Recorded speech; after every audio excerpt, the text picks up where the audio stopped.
I'm so terrified. Okay, I don't even know how to start. But it looks like the title of this video kind of says what this video is about for myself, but I guess I'll just say it anyways. So I was, God, I'm so like breathy and like I don't know why I have so much anxiety about this. But well, I do know why. That's what I'm about to explain to you. So I'm just a mess and I can't talk. Okay. I was just diagnosed with having autism spectrum disorder 1 or ASD1 or high functioning autism, or it used to be called ASPERGERS, but now that's not a actual diagnosis. They'd be rid of it, you know, yeah, it's all under the same umbrella, but now what the official term is in 2018 is ASD1.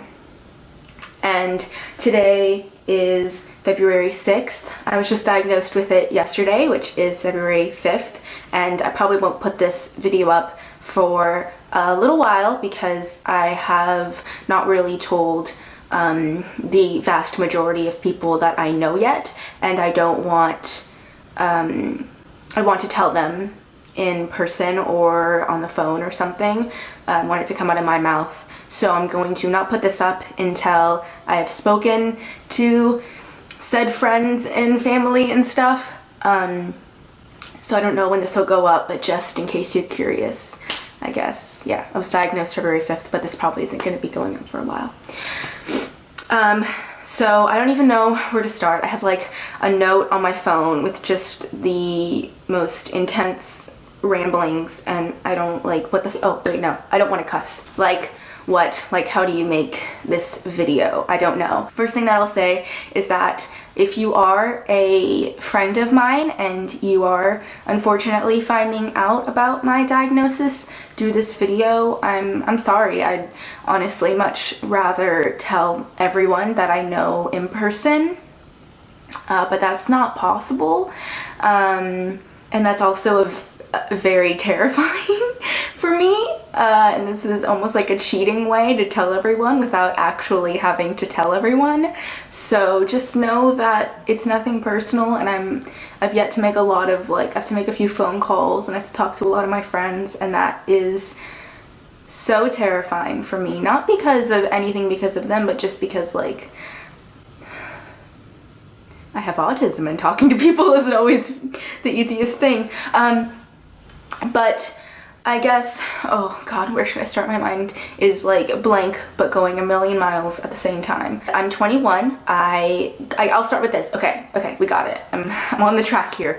If I'm a lot more shaky and kind of acting how I am right now, it's just because this is a very intimate and personal video, and I got diagnosed less than 24 hours ago, but I wanted to do this video when it is fresh because I have never seen one. I haven't seen a video like this on the internet. I've seen videos of people discussing like their diagnosis and growing up undiagnosed, but I think that it's an interesting take to talk about it almost immediately after you diagnose. That's why I wanted to do this now, and if I had to wait to put it up, I did.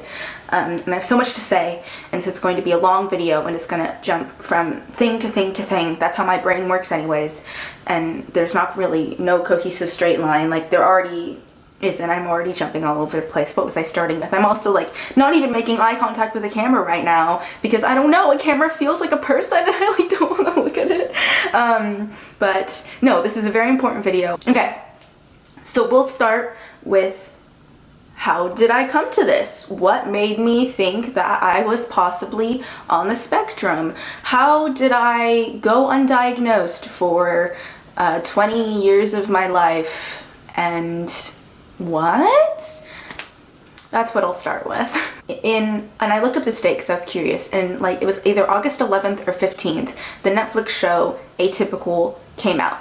And I really like watching Netflix originals, so I watched it and I was like, that's so interesting. I've never seen like a TV show or movie or documentary or anything discussing autism, and you know, I don't know much about it, so like I was super excited to watch it. and I watched the entire series in like 2 or 3 days, and it was just like all I could watch, the only thing that I wanted to see, and I loved it so much, but I didn't really know why, because it's kind of, I don't know, because I have some issues with it, you know what I mean? And I didn't really know why I liked it so much. I don't normally watch that kind of thing. I really like watching documentaries, which is like real people talking. Like that's what I like. But I was really into this, and for some reason I was watching it and I was just kind of like lol, like, oh my god, I relate to this main character so much, like the main character, like the guy who has autism. I was like, this is so funny, and like he would do something to be like hashtag relatable, and like after a while it kind of got like, whoa, okay, hashtag relatable, whoa, okay, like, yeah, or what, yeah, no, like this is too relatable, and why do I relate so much to this character in a TV show and I've never related to a character as much as I've related to this person on the autism spectrum, or person that's portraying somebody on the autism spectrum. Like, it got to be a little bit like, well, but I didn't like think anything of it. I mean, I did a little bit, but I didn't think in my head like, maybe I'm autistic. Like, that wasn't entered my mind. That has never entered my mind before then. I never once had an inkling that there's even the smallest possibility that I could be autistic. I wasn't educated on it. I didn't know. So that still wasn't really entering my mind. It was more of just this flicker of, that's weird that I relate to this character so much. And I never relate to characters on TV shows or movies or anything. Like, I never relate to anybody in real life. I always think of myself as the most unrelatable person on the entire planet, and I've kind of thought that my entire life. And I just am always like, I'm like, I literally should win a prize for being the most unrelatable human being on this face of the earth, because I can't relate to anyone and nobody can relate to me. So like, why do I relate to this character on this TV show with, you know, like, he would probably be diagnosed with like ASD2, so it's a higher level, you would need more support than I would, but I did. And then I was on YouTube after I finished it, and I just saw in like my subscription feed or like recommended videos that a girl named Ryan Finn had posted a video that she said, it's called like, I'm autistic, yay, learning to talk at 21 or something like that. I think that's the exact name actually, and I'll link that down below. And I just remember sitting in my room and watching it and like just crying, because I was like, holy, I don't want to cuss in this video because I want everybody to be able to watch it. I was like, holy what? I relate to this so much. And that video was it's not a very, it's more like this. It's a very casual, like not very factual, like, well, no, it is factual, but it's a lot more casual talky like this video is. And it's not a, like, this is a symptoms. But for some reason I was like, she was saying things that I felt my entire life that I didn't even know could be explained or even needed an explanation. Some things, like for example, like she has an auditory processing disorder, and I was like, my brain exploded because I've never even been able to explain that to myself. So to hear somebody explain something that I've been feeling but couldn't even form a thought as to how to explain it to anyone else, like just telling me exactly what's been going on my entire life, like it just blew my mind. And after that video, I knew, and obviously I couldn't say, hey, I watched this video on YouTube and I watched this little TV series that has 9 episodes about autism, I'm autistic, like, because that sounds ridiculous, and I understood that. And I understood that I shouldn't self-diagnose based off of basically one YouTube video. I also knew that after watching that video, there's no way I'm not autistic. And there was not a flicker of doubt in my mind that I wasn't. And you can't really say that to somebody, because I know, like, there's that whole, like, kind of meme about, like, WebMD, you look up one symptom, you think you have cancer. And I've never been that kind of person, but I think that, like, you know, what we do, I mean, maybe we all do it every now and then, and I thought people would, you know, so people are gonna put it off to, like, you watch one video and you think you have this giant disorder, and so I couldn't say that, and I didn't know for sure, and so I couldn't say anything, so I just did as much research as I could, and I dove so deep, and I didn't talk to anybody about it for, I would say, about a month. There was like a month period where I didn't even tell my parents because I didn't want to tell anybody, and I didn't want to talk to anybody about it unless I was as sure that I had autism as I could be. Obviously I can't be diagnosed without telling anybody, without seeing a professional, but I was like, there cannot be a flicker in my mind that I don't have this. And so I did as much research as I could, and now that I know about autism, like, it became a special interest of mine, and that's all I could think about. Like, I was so incredibly distracted because my brain was just consumed with the only thing that I have any inkling to do, the only thing that I have any inkling to watch is I just want to research autism, and everything else is irrelevant to me because this is what's taking over my mind right now. I was probably like tearing up almost every day a little bit, just because, like, it's amazing to, I've always subconsciously known that I have it. I just didn't have an explanation for it. And there have been so many times, almost every day in my, like, these moments in my life where I think one day I'll have an explanation for this, and one day I'll be able to verbally express what I'm feeling, but because I didn't have that, I would just constantly invalidate myself because I didn't know, because in my head I just would knock things off to, I'm not trying hard enough. Everybody gets these things because they try harder than I do.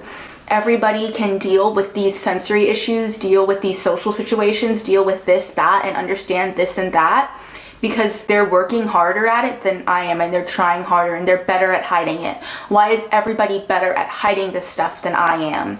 And so I also was scared that if I would say anything that I would be invalidated. And I think that's a huge fear of especially females with that are high functioning autistic people. It's just this fear that if you say something, it'll be invalidated. And I have to say that it's going to happen, is basically what I'm going to say. As much as I would like to think it wouldn't, it happened to me, and it still is, I feel like, a little bit happening to me. It's hard because to somebody who's on the outside, like, for example, like, I just called my mom up one day without any premonition because I didn't know what else to do, and told her without much of a warning, because how do you give a warning about that? Because I've spent my entire life obsessively trying my very hardest to hide it, and being so just deeply ashamed and deeply embarrassed about what I now know are symptoms of autism. Like, the shame and the embarrassment that I've, like, lived with and is absurd, and it still is occurring.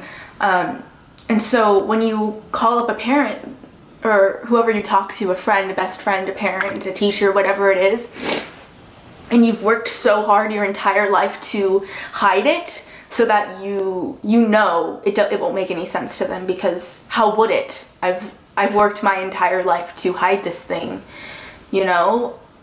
And then you tell them, their initial response, that if somebody cares about you, they're gonna, most of the time, not always, but a lot of the time, I think especially a parent, will want to say, no, you're okay, because they think that that's what the person wants to hear, is no, everything's fine, you're okay. And I think that this actually is a feeling that a lot of people go through, and I think that this might be a very controversial thing to say and might rub people the wrong way, but I think that people who are gay and have to come out, or people that are trans and have to come out, and they come out at a later age, is a very relatable experience to somebody learning that they're autistic. And you kind of do, for like what I'm doing right now, is you have to kind of come out as autistic, as you have to come out as gay.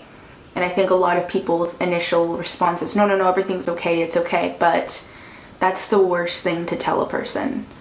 And and I'm not saying you should tell somebody who's autistic, like, yeah, it sucks, life is horrible, you're never gonna do, like, you're doomed, that's not what I'm saying, but saying no, you're okay was kind of, bringing all my fears that I've felt the past 20 years of my life to the surface, that if I ever did say something, everybody would just respond with, no, no, no, you're okay, you're just crazy, you're not working hard enough, everybody's a little bit different, everybody has a little bit of these things. And that's what I always chalked it up to in my head, especially like all these weird things that I did as a kid, all these weird things that I do now, you chalk it up to everybody does this, everybody's weird, every child's picky, no child likes really loud noises, you know, children are rude, children are weird, children get really into things.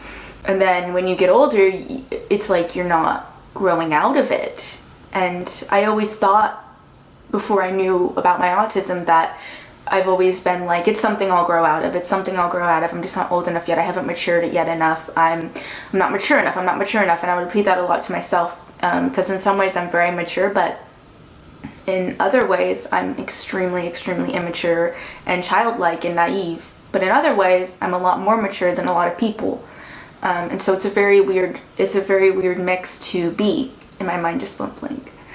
So yeah, that's something that's really scary, is the invalidation of it and the misunderstanding of it. And autism definitely has a hugely negative stigma around it. And I think something else that a parent does is they blame themselves.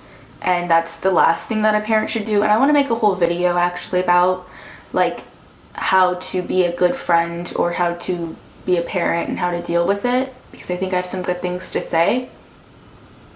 And I also want to do a whole video about my diagnosis, because that's a video that I would have really loved to see on the internet. And another big thing with autism is that it's always seen, and I realized this when I was watching Atypical, and I told my roommate, like, you know what I just realized? Like, I have never seen like an autism person portrayed or met somebody like who is outwardly like, I know they're autistic, that isn't a white male. And I had this big thing, and I literally researched, why are all people with autism white males? Because in my head I was like, that can't be true, that's not a thing. Like, other people, like, it's not just like a white male disorder, I don't know what to call it, or mental illness or a neurological thing. And I searched it, and there were like a bunch of articles about how so many females and so many people of color get misdiagnosed and overlooked, and almost, if you look up like autistic female, almost all the females were diagnosed at a later age. The only way that a lot of autistic females are diagnosed at an earlier age is because a parent is autistic or a parent works in autism or something like that. Like, that's the only reason why I've ever seen anybody being like, yeah, I was diagnosed at 5. Almost all females that I've seen so far are ages 16 all the way up to, I read a book called Odd Girl Out, and she was, I think, 30 or 40 when she got diagnosed, but I think the youngest I've ever heard is like 16. So it gets missed. And I want to do a whole video about like the differences of autism in females versus autism in males, but that's something for a different time. Yeah, now I want to talk about the reason why I'm making this video. So I was unsure if I should publicly kind of broadcast that I'm autistic or not, because of the stigma behind it, and I want to be an actress, and you know, what if that affects me not getting jobs because they know that I'm autistic and blah blah blah blah. But I was like, I think that's, for some reason, it's very paradoxical, because that's the reason why I should make this video, because people don't have an understanding of it. I barely understand it still. I every single day I think back to a memory that I had, and I was like, oh my god, that's because of, you know, insert autistic symptom here, you know, or like I'll live my life and I'll do something strange and I'll be like, why did I just do that? And I'll be like, oh, it's because I'm autistic. So it's a huge thing to tackle, and I'm going back and forth everywhere, and I'm losing my place. But something big that I have been trying to come to terms with is that autism is not something that you grow out of, and that this is not something that I will ever be fixed or cured of, and I'm going to live with it for the rest of my life. And that's very, very hard. But at the same time, having this autism diagnosis is the biggest relief that I've ever encountered. I was so happy when everything started to click. And so that's why when you tell people that you're autistic, it has this negative stigma of, oh, that's bad, that sucks, that's horrible. But to the person on the spectrum, they're like, guys, I have a word for it. Like, I'm not crazy. Look at this. I can be validated. Like, my feelings aren't just some crazy thing. And it's not just, I'm not working hard enough. I'm not trying to cover it up hard enough. I'm not doing this or that.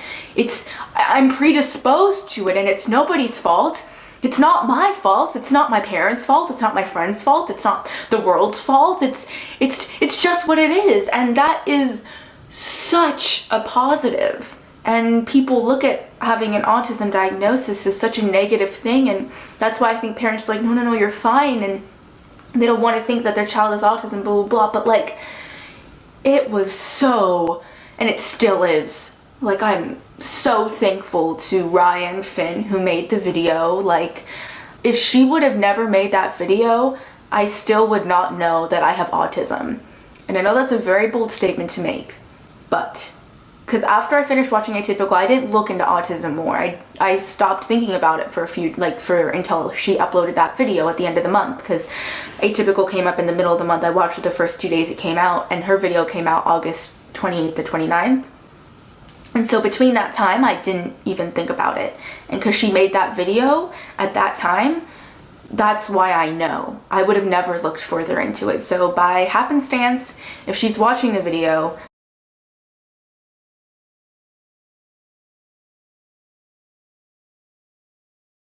my camera overheats a lot, so I don't remember what I was saying, so I probably have just inserted some kind of text box with whatever I forgot that I was talking about.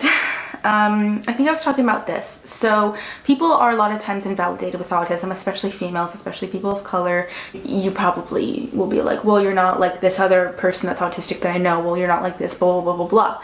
But there's like this huge quote, and I should actually say it exactly, and it's this. It's, when you've met one person with autism, you've met one person with autism. And that's just basically saying that it means nothing.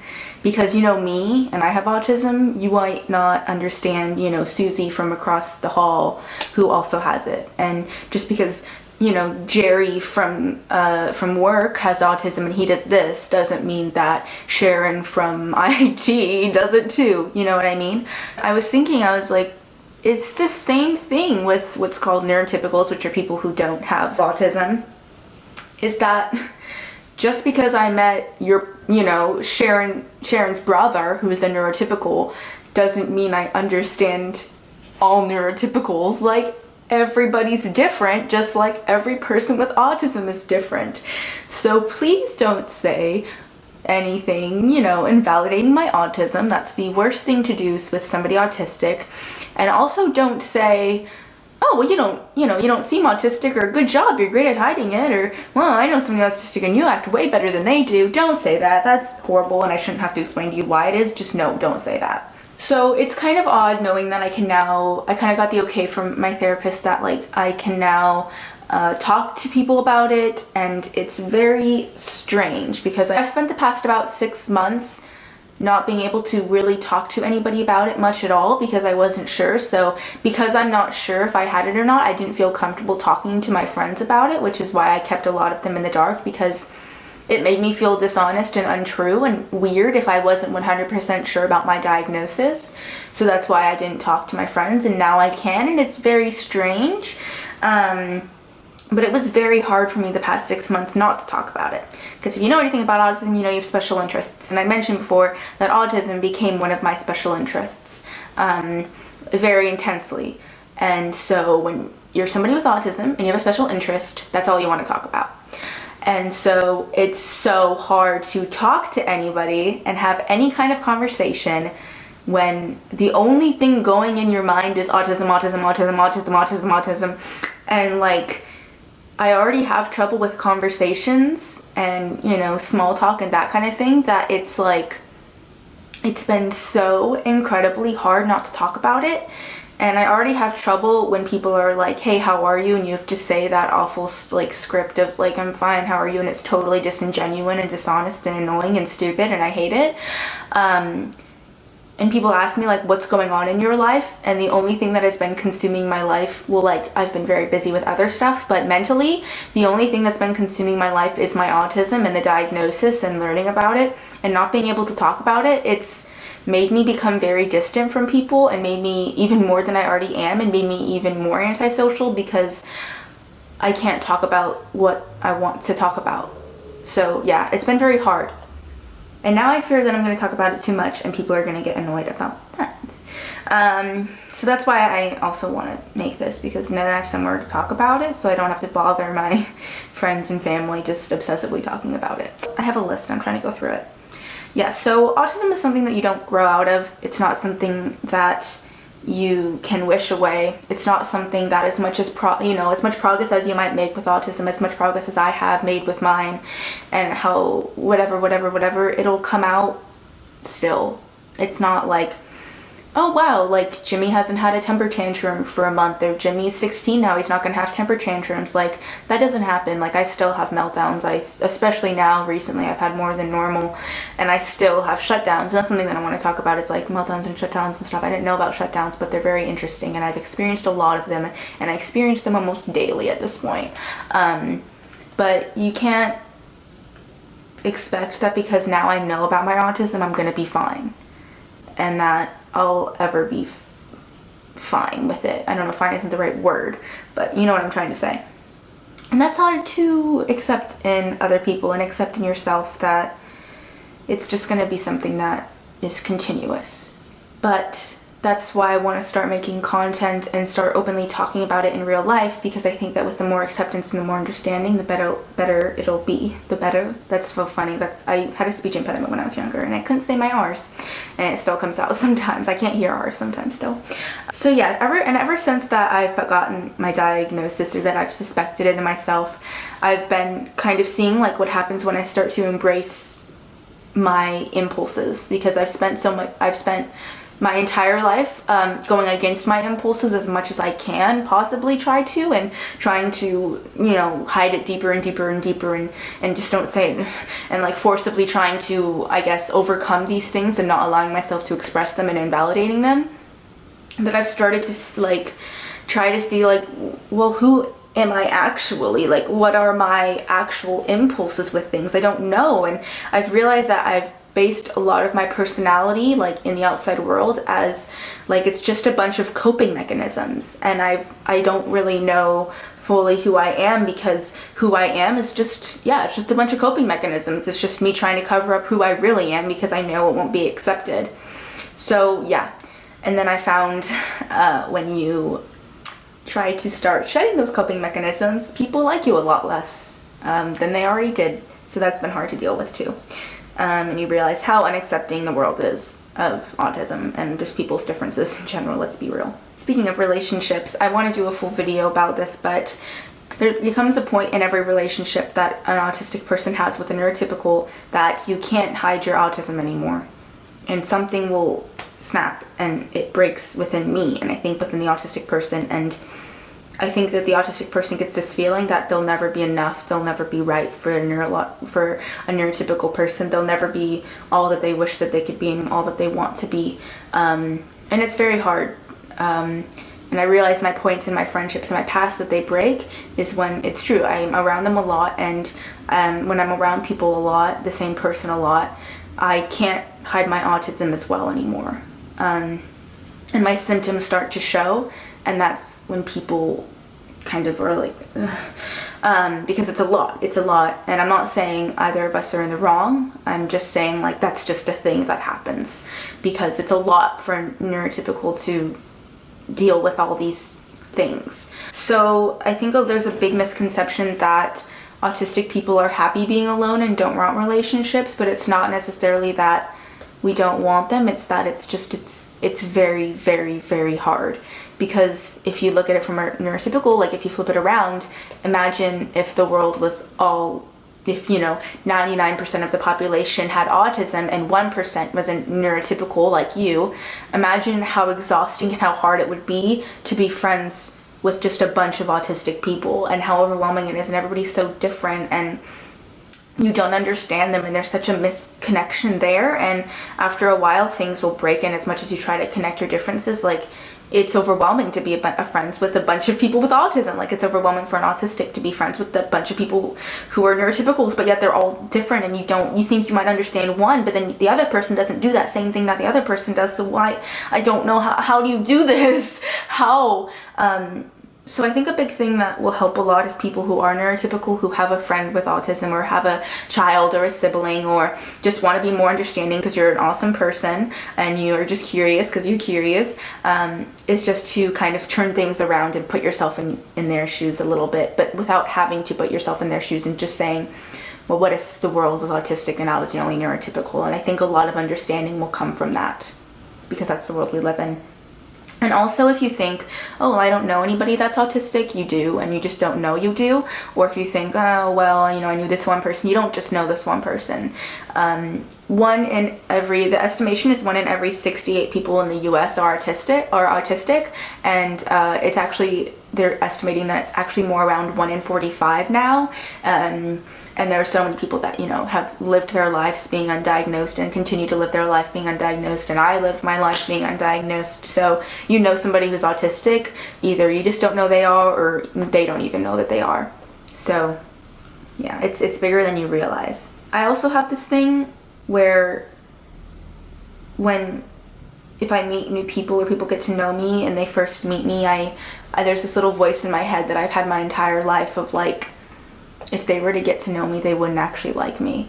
And they think that off the bat that they like me, but that's because, like, they don't actually know what I'm actually like, and I'm a lot, and I know I'm a lot. And that's why I think of a lot of autistic people have trouble making friends and stuff, because in their mind they're like, I don't want to unleash this giant bag of worms onto you, because you won't be able to take it. And it takes very special people to be friends with somebody who's autistic. It takes the most lovely and understanding and patient people to be friends with people that are autistic. And so if you're in my life and you've ever been my friend, or you are my friend, or whatever it is, I think that there's some of the best people, because it's a lot and it's hard. And if I'm your friend, that means that I think that you are understanding and can do it. You know what I mean? Because, like, when I used to work at a retail job, and if, like, a guy were to hit on me, or if I meet somebody at, like, a club and they seem to like me, or they like my style or something, and they think that, you know, I'm like this, I can tell immediately. I'm kind of distant from a lot of people, because in my head, I kind of think you won't be able to do it, you know? And I know that might seem very mean to think, but it's true, and that's okay. Like, not everybody has to be my friend, and not everybody has to like me, and I don't have to like you either. And I really strongly believe that. And I think people get very offended by that statement, that not everybody has to like everybody.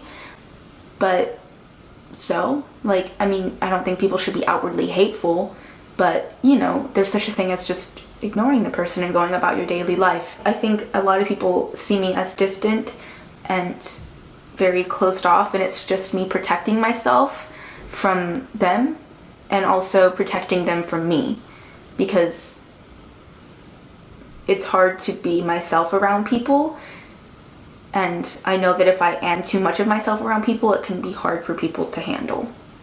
So yeah, and the people that see that in me and know that, those are the people that I keep close. I don't know, so I'm just saying, if you're my friend, or if you're in my family, or something like that, or whatever it is, like, thank you, and you mean a lot to me, and I don't think I say it enough, but yeah.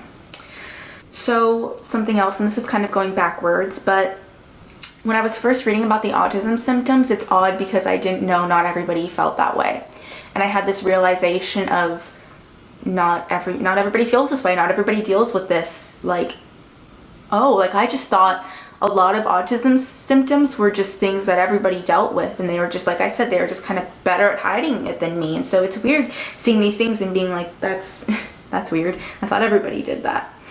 And another thing with autism, and I think a lot of people invalidating their autism, or at least this is what I did from a personal experience, is that, you know, everything's always been, you know, fine or fine enough in my life, and I've had a very lucky and blessed life. So because in my head I would say, because everything's fine, I should be fine. And so I would constantly invalidate these autism symptoms because everything's fine, I should be fine. Everybody else has it so much worse off. Everybody is dealing with all these horrible, horrible things, so I should be fine, I should be fine. I'm so lucky, I'm so lucky. And I know I'm lucky, and I know I'm lucky, and I know I'm blessed, and all this stuff. And so it's just a constant invalidation of like, all these people have it so much harder than me. Look at my life. I'm so lucky, and I am, and I'm so blessed. And so why am I not fine? And that's a very frustrating thing to deal with, and that's something that I'm still having trouble with. And yeah, it's a lot of self-invalidation. There's just been a lot of invalidation in my life, basically. And it's hard, because if outwardly everything's fine, why aren't you okay? And I still think that. And it's hard to break that thought process. So I was watching something, and I'm also going to put a lot of autism videos and things that I've found down below, a lot of really good resources. I've obviously watched about everything on the internet, and began almost all movies or TV shows with a suspected person with autism, or like high functioning autism, or somebody suspected, or somebody who does have confirmed higher functioning autism. I've seen it all. And I've personally narrowed it down to what I think is the most beneficial or relatable to me. And a lot of it does have to do with females. I definitely watched mostly females talking about autism or talking about autistic females. So that's what a lot of it is. So if you're a male, I'm sorry, but I don't know. I think that's just what I wanted to do, because I don't think there's enough information out of it. So if you're curious and you want to learn more from other people, you can watch those. But something that I was watching some little mini documentary about it, and something that they said was, just because a PlayStation can't read an Xbox game doesn't mean it's broken. And I think that's kind of, I don't know, it's a good symbolic thing. And in the same way, it's like, there's that mentality of like, you can't make somebody who's gay straight, you know, and you can't make a straight person gay. And it's that same expectation of, you can't make an autistic person a neurotypical, and they can try and they can hide it. A gay person can pretend they're interested. They can say, oh, I have this crush on this, like, let's say you're a female, you like, oh, I have this crush on this male, or you can kiss a guy and stuff, but there's no feeling behind it, and you're just pretending, and eventually that pretend will crack. And I think that's a very relatable thing, or I don't know what I'm really trying to say, but that's something that I wrote, and I'm saying it, and hopefully I'm making my point. Something that I've dealt with a lot is sensory issues. I've had very extreme sensory issues, and that's a lot of times a symptom of autism, and everybody has different sensory things. Like some, and you just have to figure out your own with when you're autistic. Like some people who are autistic really hate touch, and they're very hypersensitive to it. And other people like me are touch seekers, and we seek it and we want it, and we like touch, and we just touching things that we shouldn't, because we just seek it so much. So for example, like I have a really severe auditory issue. It's very, very bad, and I've always told my friends like, hello, I'm deaf, but it goes a lot deeper than that, and that's a whole video that I want to make separately.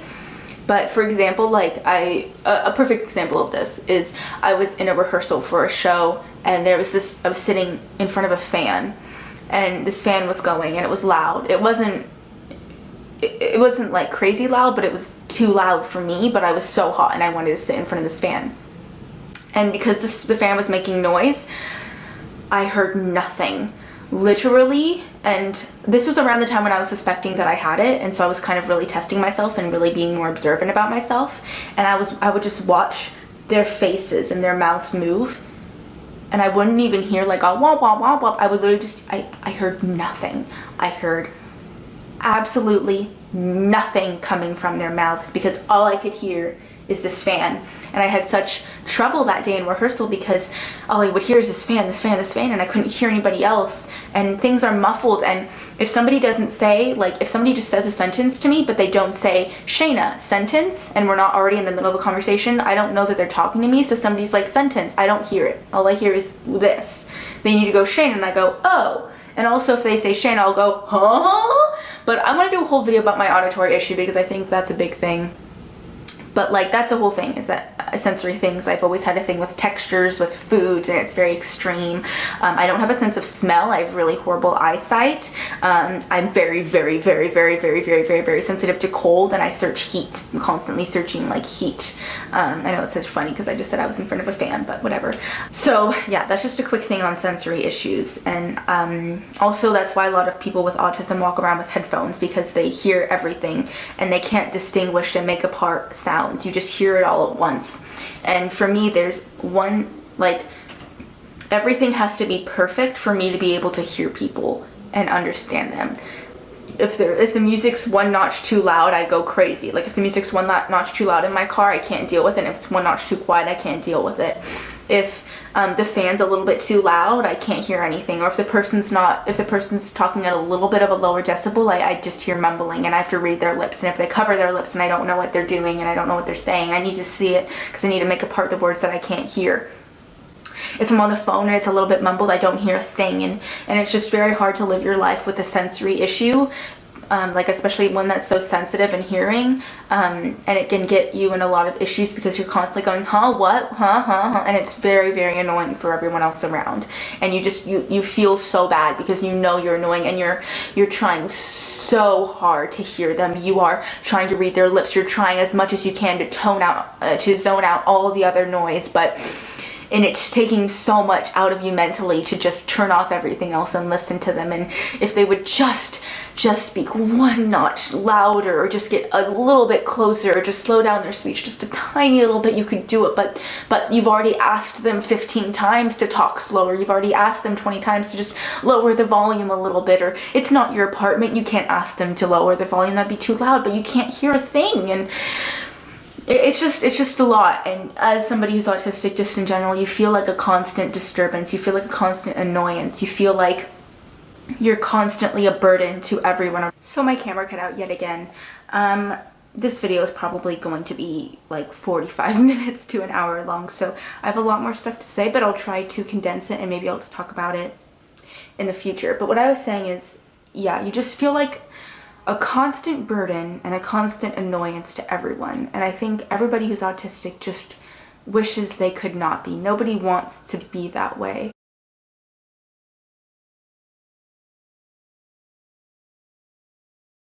And we work so hard to not, and that's why there's this thing called autistic burnout. And I fear I'm getting close to it. And I fear it's already kind of happening. So I'm trying to catch it before then, and that's why I needed the diagnosis so bad, so I could talk to my friends about it, be more open about it, and hopefully not get to that point. A lot of these other things that I wrote down are other quick little things that I've just noticed in myself. And if you're watching this video and you've actually gotten this far, thank you so much. And if you know me in real life, you're probably going through a lot of situations that you've had with me and are like, oh, maybe that's why she's so weird, or oh, maybe that's why she did that, or like, oh, I always knew, blah, blah, blah. And a big part of me was nervous about going and, coming out to the world about my autism or whatever, coming out to my friends or whoever watches it, because I was scared that because of the negative stigma around it, everybody would be like, that's why she's so weird. Oh my god, no wonder she's a weird girl. Or something like that. I don't know what the right word is. And I just kind of thought about some people that might possibly, see this video and don't have that very positive of a view of me, which is fine. But they might think, I was scared that they were just going to be like, oh, no wonder she's gross, or something like that. And then I kind of took a step back and I was like, you know what, Shayna, that shows more of their character than it does of mine. If I tell them that I have this neurological disorder and they think, like, whatever, who cares? So, if you actually do love me, or if you know me and you like me, or, maybe you're like, oh my gosh, like, no, like, you know what I mean? Like, you can be like, oh, like, that's why she's so weird. And, like, that's a response that I like. It's, I guess, the connotation of, like, oh, that's why she's so weird. Like, that acceptance. And that's what I'm hoping I get from people is, oh, okay. And I'm hoping people will just be a lot more patient with me right now than normal. And I know I already demand a lot of patience as a person, but just please be even more patient and understanding with me than normal. And if I do weird things, it's because I'm basically relearning life right now. So it's a lot. So yeah, I have a lot of things that I also want to talk about, but I would like to keep this under an hour. I think the last thing that I will say is I'm a very honest person, and I'm a very blunt person. I've always known this about myself, and I've always liked about myself, but it can get me in very sticky scenarios. So I think that the biggest thing that you can do that helps an autistic person more than anything else, and will help me more than anything else, is being open and honest with them about what you're feeling and what you're thinking. Because nobody that's autistic is ever able to properly assume what the other person is thinking or feeling unless they say it explicitly. And that's really hard, and it's kind of like a paradox thing with people that are autistic. Can't read facial expressions, can't read body language, so we don't know. We can't read between the lines of things. We don't get symbolism. We take everything literally.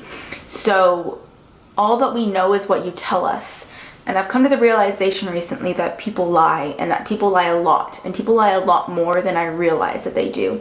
And I know that's very naive, but it's just what it is, and I didn't know. And so the best way that you can be a supportive person to somebody who is autistic is being as open and honest with them as possible. And if what they're doing, even if it's something negative, like I'm doing something that's annoying you, saying like that's annoying is very nice to me to hear. And I know that might sound strange, but I don't know that it's annoying unless you tell me. Or if you're feeling a certain way and you think that I should pick up on it by how your face is moving and what you're doing and your body language and your tone, and you think, why aren't they asking me like what's wrong? It's because I have no idea, because you're not, actually crying in front of me, or you're not yelling, or you're not telling me explicitly like, hey, something's wrong. I can't assume anything, and I'll try, but I'll wind up assuming the wrong thing, and that will just lead to more issues.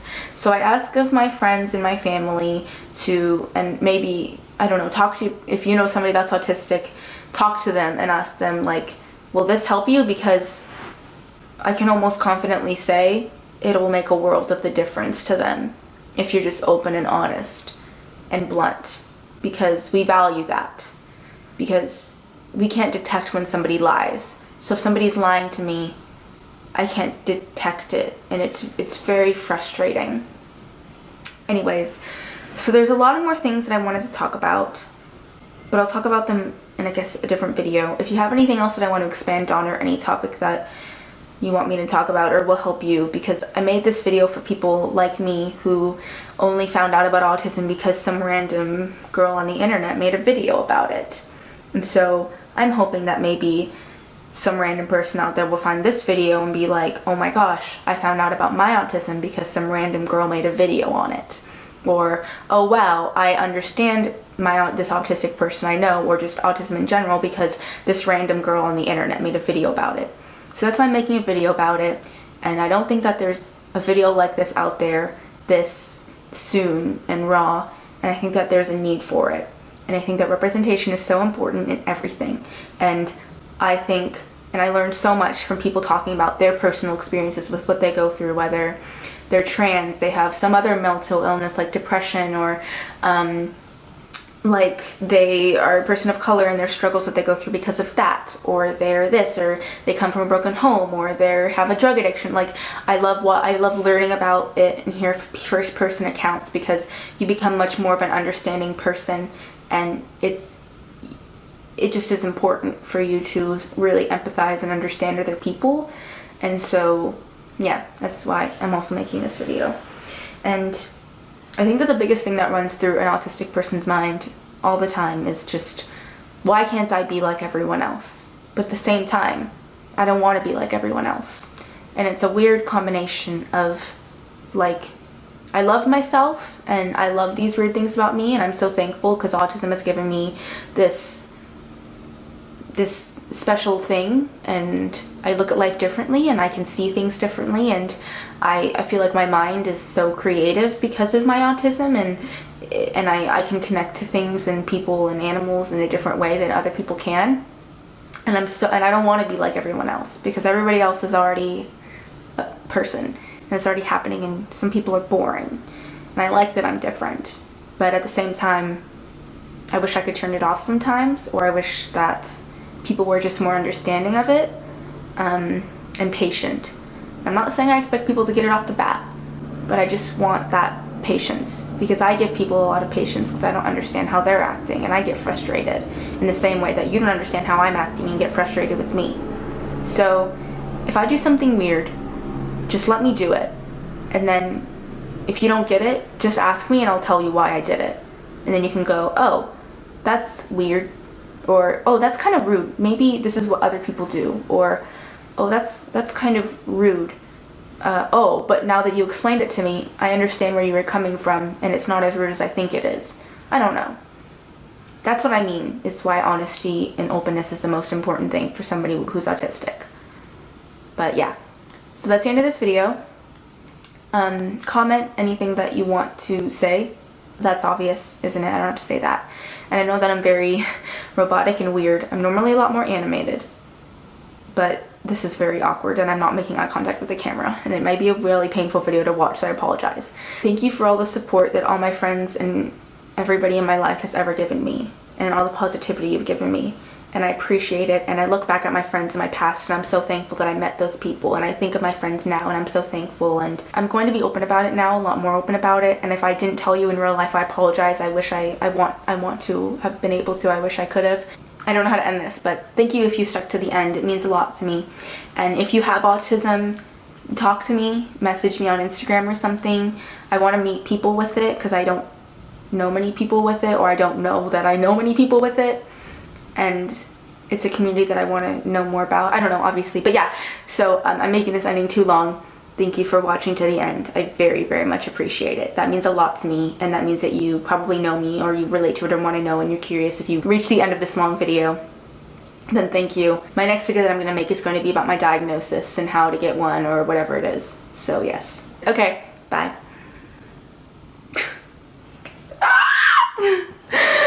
Oh my god. This is exhausting. How am I going to go to an audition? I'm literally drained. Okay. I can't breathe.